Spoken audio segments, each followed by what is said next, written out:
Les mostraré la forma cómo quitarle el ruido en el clutch que se le está presentando a la TBS Neo 110.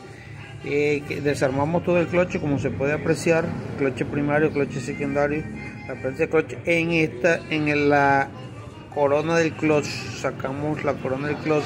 En la parte de atrás del buje le instalamos una arandela de ajuste, y con esta arandela de ajuste el ruido se desaparece, y apretamos bien las tuercas. Esa es la solución fácil y sencilla para quitarle el ruido a la Neo 110 de TBS.